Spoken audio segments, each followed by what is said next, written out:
Assalamualaikum warahmatullahi wabarakatuh. Perkenalkan, nama saya Emido Siwasiwan. Saya mahasiswa semester 2 Prodi Agroteknologi Fakultas Pertanian. Baiklah, pertama perlu kita ketahui bahwa hama seperti belalang, rayap, dan kutu sapi telah menyebabkan kerugian ekonomi dan pertanian yang sangat besar di bagian dunia seperti Cina, Jepang, Australia, Malaysia, Afrika, Brazil, dan Meksiko. Faktor penyakit malaria, demam berdarah, dan lain-lain bertanggung jawab atas rawat inap dan kematian setiap tahun.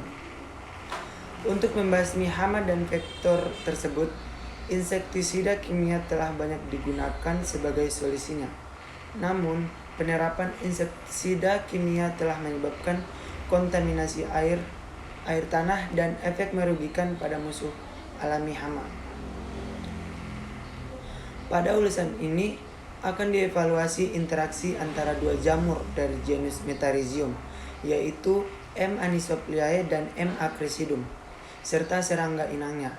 Potensi pemanfaatan M. anisopliae untuk pengendalian rayap, nyamuk, dan ceplak sapi, serta potensi penggunaan M. acridum untuk mengendalikan belalang dan belalang akan dibahas setelah ini.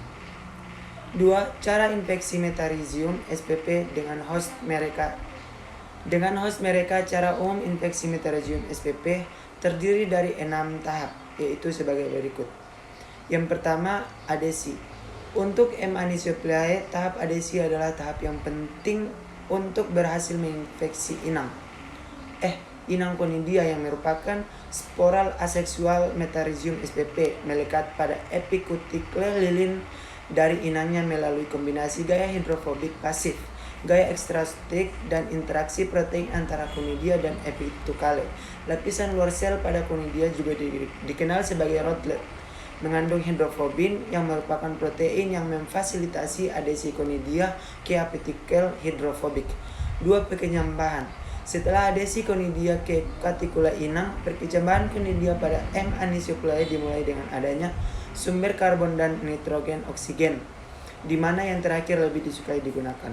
Yang ketiga, formasi apresorium gen ODC1 dan gen MPL1 yang spesifik untuk M. anisopliae terbukti bertanggung jawab dalam pembentukan apresorium gen ODC1 yang mengkode ornithine darkobasilase dirgulasi selama perkecambahan conidia dan diferensiasi tabung germinal membentuk apresorium, sedangkan gen MPL1 ekstraseluler yang juga terlibat dalam pembentukan apresorium tetraspanin yang dikodekan oleh gen MPLS1 juga terbukti terlibat dalam jalur yang mempengaruhi tekanan turgor apresorium yang pada gilirannya mempengaruhi pembentukan apresorium dan perkecambahan M. acridum yang tertunda.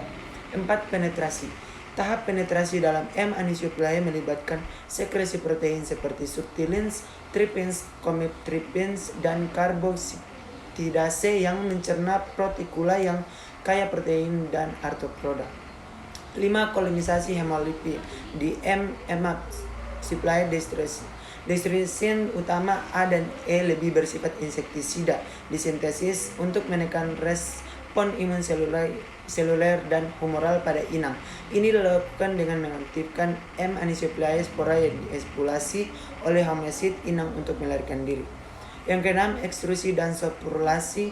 Selama soprulasi, hifa mengeluarkan kutikula inang ke lingkungan luar. M. anisopliae membentuk jaringan yang lebih padat dan spora hijau pada mayat dari inang yang terinfeksi dibandingkan dengan M. anisopliae yang membentuk spora hijau pada mayat. Sporulasi merah diamati pada mayat belalang. Dan untuk M. acrecidum, di M. acrecidum HAG1 kinase bertanggung jawab atas ekstrusi hifa dari kutikula inang yang terinfeksi. Yang ketujuh, ringkasan. Ringkasan protein yang diproduksi oleh M. anisopliae dan M. acridum selama 6 tahap infeksi ditunjukkan pada gambar 1. Gen yang menyandikan untuk produksi protein ini juga termasuk dalam tanda kurung di samping protein. 3. Cara infeksi Metarhizium spp pada larva serangga akuatik. Studi telah menemukan bahwa M. anisophilae menunjukkan kemanjuran yang signifikan terhadap inang air seperti larva Spodoptera litura dan Aedes aegypti. Oleh karena itu, penelitian yang berbeda menunjukkan mekanisme yang berbeda dari infeksi M. anisophilae pada inang akuatik. Namun, cara pasti infeksi M. anisophilae masih belum jelas. Hal ini menunjukkan bahwa cara infeksi M. anisophilae tidak melalui penetrasi kutikula inang karena tidak adanya 3 hidrokarbon rantai panjang yang diperlukan untuk perlekatan adesin yang dihasilkan oleh gen MAD untuk menginfeksi inang. Cara infeksi M. anisophilae yang paling mungkin adalah melalui konsumsi spora oleh larva. Pengamatan mikroskopis menunjukkan konsumsi konidia oleh larva yang terpapar M. anisophilae dan keberadaan konidia dalam pelen feses larva nyamuk menunjukkan bahwa konidia telah tertelan. Penelitian lebih lanjut diperlukan untuk menentukan cara yang tepat dari infeksi M. anisophilae pada larva. 4. Pendekatan molekuler untuk meningkatkan virulensi dan khasiat Metarhizium spp sebagai agen pengendali biologis. Upaya peningkatan virulensi jamur Metarhizium telah dilakukan dengan baik dengan ekspresi yang berlebihan yang bertanggung jawab terhadap patogenisitas jamur maupun melalui manipulasi genetik dengan memasukkan gen dari kalajengking atau laba-laba penghasil neurotoksin khusus serangga untuk meningkatkan virus tersebut. M. anisophilae untuk memperoleh kemampuan menginfeksi larva Spodoptera litura yang biasanya resisten terhadap M. anisophilae melalui konsumsi konidia, bukan cara infeksi biasa menggunakan promotor khusus jaringan seperti promotor MCL1. Namun demikian, hasil konidia M. acridum hasil pengurangan. Hal ini menunjukkan bahwa pengaruh sisa M. acridum akan lebih rendah dibandingkan dengan jenis liar. Upaya peningkatan virulensi Metarhizium spp dapat mengekspresikan beberapa ekspresi gen target seperti gen CAT1 dan gen ATM1 pada M. anisophilae dan M. acridum secara berlebih. Pang DKK dan Pang Densia telah berhasil menyisipkan gen yang mampu meningkatkan virulensi M. acridum. Namun penelitian lebih lanjut dapat dilakukan untuk mencegah produksi konidia.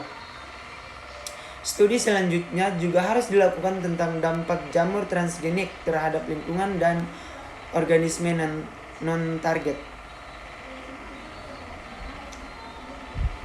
Yang kelima, produksi massal. Metarhizium anisophilae dan Metarhizium acridum penelitian telah menunjukkan bahwa media yang berbeda dapat mempengaruhi morfologi konidia dan kecepatan perkembangan konidia. Yang selanjutnya dapat mempengaruhi virulensi M. acridum untuk memproduksi konidia. Ditemukan jenis media kultur yang digunakan untuk memproduksi M. anisophilae mampu mempengaruhi virulensinya. Sebuah studi menemukan bahwa virulensi dari strain yang berbeda dipengaruhi oleh media kultur yang berbeda pula. Hal ini mungkin disebabkan oleh perbedaan nutrisi yang dibutuhkan oleh strain M. anisophilae yang berbeda secara genetik. Selain itu, Maldonado Blanco DKK juga menemukan bahwa kematian Aedes spp meningkat dengan meningkatnya waktu inkubasi dengan spora. Untuk produksi massal M. anisophilae, strain M. anisophilae yang digunakan harus dipertimbangkan karena strain M. anisophilae yang berbeda memiliki plastisitas fenotipik yang berbeda yang dapat mempengaruhi hasil penentuan media mana yang menghasilkan M. anisophilae yang paling virulen. Jenis media kultur yang digunakan untuk menghasilkan M. acridum juga mempengaruhi karakteristik konidia seperti virulensinya. Rangel DKK juga menemukan bahwa konidia M. acridum yang dihasilkan pada agar dextrosa kentang yang dilengkapi dengan 1 GL yang yeast extract berkecambah lebih cepat dan memiliki toleransi UVB yang lebih tinggi dibandingkan dengan konidia yang dihasilkan pada kutikula serangga. Rangel DKK berhipotesis bahwa konidia M. acridum yang berkecambah pada agar dextrosa kentang mungkin telah mengakumulasi lebih banyak nutrisi endogen. Kemungkinan mereka untuk bercambah lebih cepat. Temuan ini sangat penting ketika memproduksi M. acridum secara massal untuk pestisida biologis karena media kultur dapat digunakan untuk menghasilkan Conidia M. acridum dalam jumlah yang tinggi dan virulen. 6. Formulasi Conidia untuk Metarhizium anisopleae dan Metarhizium acridum. Pengaruh formulasi minyak, formulasi emulsi minyak dalam air dan formulasi air M. anisopleae Conidia telah diuji dan dibandingkan untuk inak yang berbeda. Conidia yang diformulasikan minyak menyebabkan kematian yang lebih tinggi pada inang dibandingkan Conidia yang diformulasikan dalam air. 7. Metarhizium anisopleae sebagai pengendali biologis. Pengendalian rayap secara biologis. Potensi penggunaan M. anisopleae sebagai pengendalian biologis yang efektif terhadap rayap telah didokumentasikan dalam penelitian sebelumnya. Efikasi M. anisopleae dipengaruhi oleh 3 faktor, yaitu strain M. anisopleae yang digunakan, dosis M. anisopleae Conidia, serta genre dan spesies rayap yang memiliki kerentanan berbeda terhadap strain M. anisopleae yang sama. Pengendalian nyamuk secara biologis. Nyamuk dewasa pada tahap dewasa. Semua penelitian sebelumnya sepakat bahwa M. anisopleae dapat menyebabkan kematian yang lebih tinggi secara signifikan pada Anopheles spp dan Aedes spp dibandingkan dengan nyamuk yang tidak diobati. Selanjutnya, larva dan telur nyamuk. Untuk pengendalian biologis vektor penyakit manusia, khususnya Aedes spp dan Anopheles spp, telah dilakukan penelitian yang menyelidiki pengaruh M. anisopleae terhadap 3 tahap perkembangan nyamuk yang berbeda, yaitu telur, larva, dan tahap dewasa. Pengendalian kutu secara biologis. Kemanjuran M. anisopleae dalam membunuh nimfa dan dewasa dari banyak genus dan spesies kutu telah dibuktikan dalam banyak penelitian untuk Rhipicephalus micropus, Rhipicephalus sanguineus, Haemaliphysis sygienis, Hyoloma effactum, dan Isodes ricinus. 8. Metarhizium acridum sebagai pengendali biologis belalang dan belalang adalah hama pertanian utama yang menyebabkan kerugian besar bagi pertanian dan ekonomi. Penelitian sebelumnya menemukan bahwa M. acridum memiliki efek insektisida terhadap belalang, dan belalang yang merupakan hama utama pertanian M. acridum saat ini digunakan sebagai agen pengendali hayati. Faktor-faktor yang mempengaruhi efikasi M. acridum adalah waktu aplikasi Conidia, suhu saat infeksi M. acridum, strain M. acridum yang digunakan, media yang digunakan untuk kultur M. acridum, dan media kultur M. acridum. Metode penerapan Conidia. Penelitian telah menemukan bahwa kisaran suhu yang sesuai untuk perkembangan Conidia M. acridum adalah dari 28 sampai 33 Celcius dengan 28 Celcius, yang menunjukkan tingkat perkembangan Conidia miselium terpanjang dan produksi Conidia tertinggi. Salah satu tantangan utamanya adalah mengatasi demam perilaku belalang yang dapat menonaktifkan Conidia M. acridum. Inaktivitas Conidia M. acridum dapat menurunkan efikasi M. acridum yang menyebabkan penurunan mortalitas belalang. Gen yang tahan panas dapat direkayasa secara genetik menjadi M. acridum untuk mengatasi tantangan ini. Tantangan kedua adalah mengidentifikasi formula dan metode aplikasi Conidia terbaik di lapangan untuk memastikan kelangsungan hidup dan persistensi Conidia akibat lingkungan seperti hujan, kelembaban, dan radiasi matahari. Waktu aplikasi juga penting untuk menargetkan instar nimfa awal untuk mengurangi jumlah belalang dewasa yang dapat bereproduksi sehingga meningkatkan populasi belalang. Tantangan ketiga adalah menemukan strain M. acridum yang cocok untuk lokasi geografis tertentu karena kondisi lingkungan yang berbeda di berbagai daerah yang dapat mempengaruhi perilaku termoregulasi belalang. Selanjutnya, mempengaruhi efektivitas Conidia M. acridum. Tantangan keempat adalah mempertahankan efek sisa M. acridum.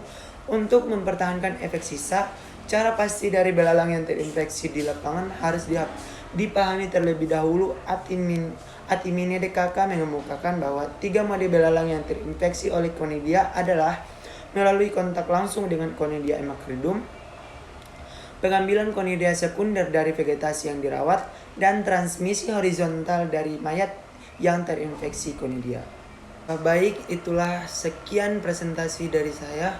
Lebih dan kurangnya saya mohon maaf. Wabillahi taufiq wal hidayah. Wassalamualaikum warahmatullahi wabarakatuh.